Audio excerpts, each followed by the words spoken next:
Halo smart people dimanapun berada, kembali lagi di Street Justice kali ini. Di sini saya akan membawakan topik yang berjudul Siapakah Aku? Dan memahami mencari identitas diri di mata Tuhan.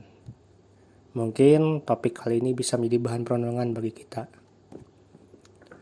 Kadang kalau kita berpikir siapa aku, siapa diriku, itu adalah pertanyaan yang sederhana, tetapi jawaban itu tidak sederhana, teman-teman. Sedikit bersaksi, dulu di masa muda aku, di masa-masa aku masih berumur 20-an ke atas, aku tuh adalah orang yang kadang tuh terkesan cuek dengan kehidupan. Tapi di satu sisi aku juga sedikit merasa ambisius dengan keinginanku, dan terkadang aku juga berusaha mengejar keberhasilan. Karena aku tuh berpikir gini, kalau seandainya aku tuh berhasil, aku ini bisa mengangkat hak dan martabat diriku. Dan mungkin orang-orang tuh akan menghargai aku. Tapi di satu sisi meskipun itu sudah aku dapatkan, aku itu merasa kosong gitu loh. Dan sering bertanya, aku di dunia ini siapa?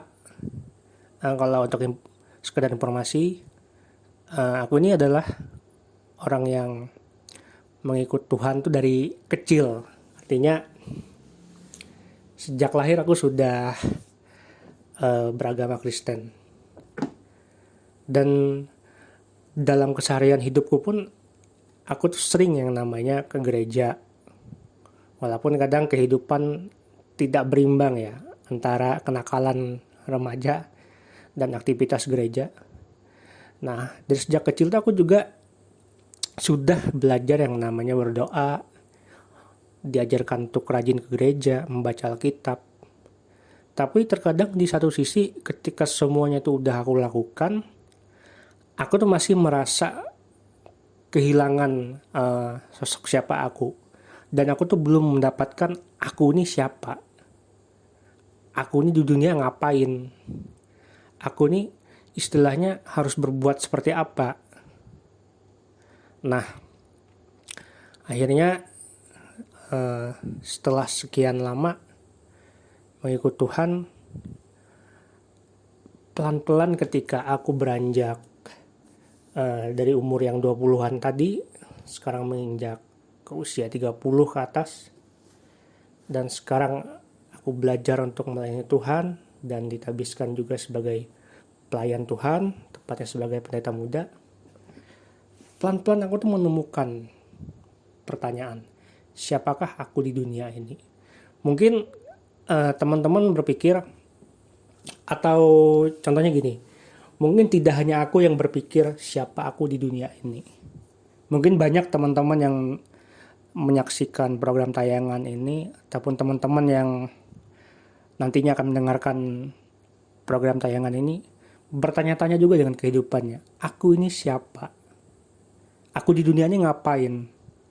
Aku ini sudah kenal Tuhan sekian lama, tapi aku ini apa? Tujuan hidupku itu apa? Tapi kembali lagi, memang itu wajar. Pertanyaan ini kita sering tanyakan dalam kehidupan kita. Terlepas cuma sekelebat atau sering kita renungkan. Bahkan di dunia yang sekarang ini serba instan, serba cepat dengan teknologi yang berkembang, kadang-kadang tuh kita bisa hidup itu kayak kehilangan arah dan tujuan gitu loh. Nah, tapi di sini aku menjelaskan ternyata Alkitab itu sebenarnya memberikan kita petunjuk yang jelas tentang siapa diri kita menurut pandangan Tuhan di dalam kekristenan ya. Terlepas benar atau tidaknya atau apapun yang teman-teman alami, tapi itu aku alami sendiri dan ternyata benar bahwa Alkitab itu memberikan kita petunjuk kehidupan yang jelas tentang siapa diri kita menurut pandangan Tuhan. Sekali lagi, di sini ada ayat yang ditulis di dalam Efesus 2 ayat 10. Paulus itu mengatakan Karena kita ini buatan Allah diciptakan dalam Kristus Yesus untuk melakukan pekerjaan baik. Jadi jelas ya, kita ini buatan Tuhan, diciptakan oleh Tuhan untuk melakukan pekerjaan baik. Untuk melakukan pekerjaan baik itu kesannya sudah terdengar kayak itu tujuan hidup gitu loh.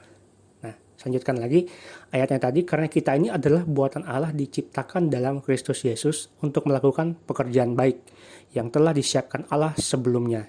Ia mau supaya kita hidup di dalamnya. Jadi jelas teman-teman ya, kita ini adalah buatan Allah dan juga kita diarahkan untuk melakukan pekerjaan yang baik. Kenapa teman-teman? Karena Allah itu menciptakan kita dengan ajaib. Karena kita tuh diciptakan dengan kebaikan dan demi kebaikan. Teman-teman bayangkan betapa luar biasanya apa yang Tuhan ciptakan dalam kehidupan kita dan juga menciptakan kita. Saya sudah sedikit membaca artikel dan ternyata itu memang relate dengan kehidupan kita. Bagaimana ini adalah identitas sejati kita sebagai anak Tuhan. Ketika kita memahami Tuhan, ketika kita disuruh untuk lebih mengerti, menjalani hidup yang Tuhan mau gitu. Di sini ada beberapa tips ya teman-teman ya, yang aku share sedikit dari artikel. Tapi ini memang tepat sekali untuk kehidupan kita. Sekali lagi, tips mengenali siapa aku menurut firman Tuhan. Yang pertama, kita tuh diharuskan untuk belajar merendahkan diri di hadapan Tuhan. Jadi di sini ditulis bahwa mengenali siapa aku dan memulai merendahkan diri dan mengakui bahwa kita membutuhkan Tuhan. Jadi merendahkan diri di hadapan Tuhan tuh kita harus mengakui bahwa kita tuh benar-benar membutuhkan Tuhan. Di dalam kehidupan kita terlepas dari apapun, kita itu membutuhkan Tuhan, apapun kondisi kita. Karena Yakobus 4 ayat 10 menyatakan, rendahkanlah dirimu di hadapan Tuhan, dan Ia akan meninggikan kamu. Jadi menerima identitas Tuhan itu, kita mulai dari kerendahan hati, salah satunya. Karena pun selama ini saya diajarkan dan sangat-sangat belajar untuk melakukan yang namanya kerendahan hati. Walaupun terkadang itu susah ya teman-teman ya. Selalu ada gangguan dan halangan. Tapi percayalah ketika kita mau untuk merendahkan hati kita dan kita mau belajar untuk merendahkan hati kita sedalam-dalamnya. Walaupun kadang-kadang kita tuh rasanya gimana ya, untuk merendahkan hati itu kadang-kadang agak susah. Pasti Tuhan itu berkenan dengan kita. Kemudian ada lagi, yaitu kita diarahkan untuk membaca dan memahami firman Tuhan. Karena firman Tuhan, salah satunya Alkitab, yang merupakan adalah pedoman untuk orang-orang Kristen, itu adalah sumber informasi yang terbaik untuk mengerti bahwa kita ini hidup di dalam Tuhan. Mengerti diri kita ini menurut sesuai apa yang Tuhan mau.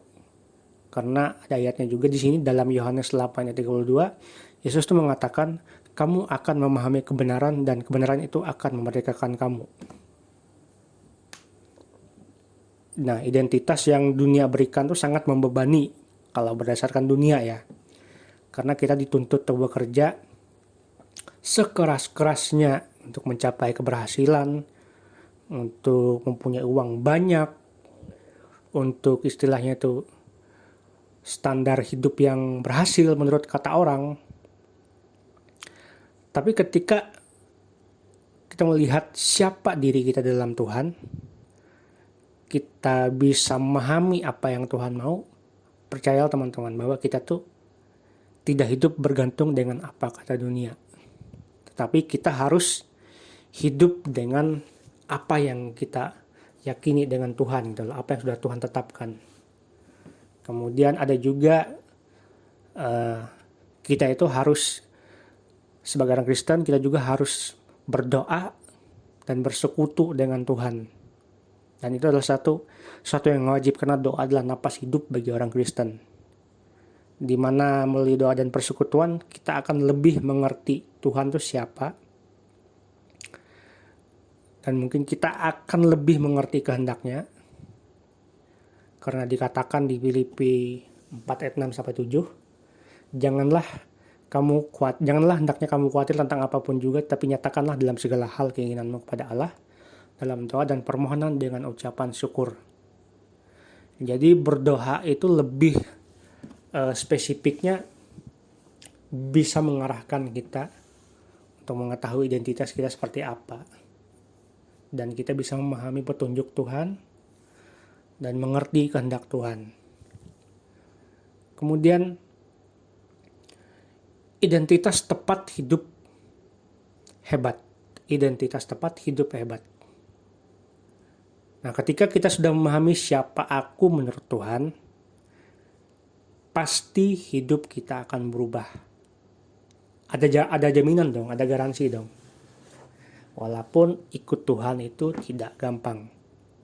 Tetapi kalau kita tekun mengikuti Tuhan, apapun yang Tuhan beri itu kita belajar untuk merendahkan hati, kita lakukan, pasti Tuhan berkenan. Walaupun kadang-kadang rasanya, aduh Tuhan, mengikuti Tuhan dengan hukum-hukumnya itu kadang-kadang membuat kita tuh merasa kok gini-gini ya Tuhan hidup.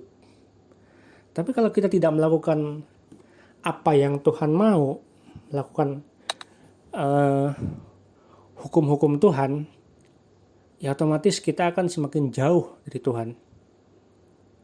Kalau menurut pengertian saya lebih baik kita tuh kenali Tuhan itu melalui hukum-hukumnya.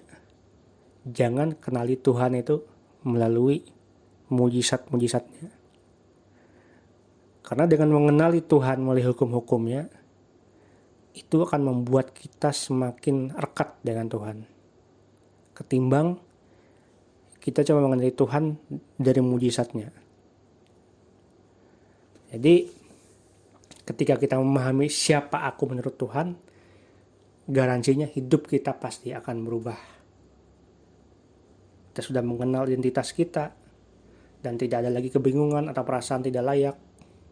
Karena kita tahu bahwa kita ini adalah ciptaan Tuhan yang paling berharga seperti yang di awal tadi sudah saya jelaskan.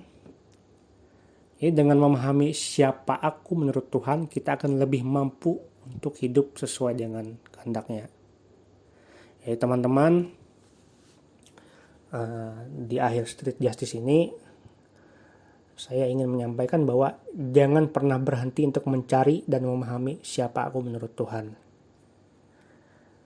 Ini adalah kunci untuk menjalani hidup yang lebih berarti dan memuaskan. Karena selama kita hidup, selama kita masih ada di dunia ini, kita tidak pernah terlepas dari yang namanya belajar. Belajar mengerti kehendak Tuhan, belajar mencari maksudnya Tuhan, termasuk belajar memahami siapa aku menurut Tuhan. Dan hidup ini tidak terlepas dari yang namanya belajar. Oke, terima kasih teman-teman. Tuhan Yesus berkati. Dah.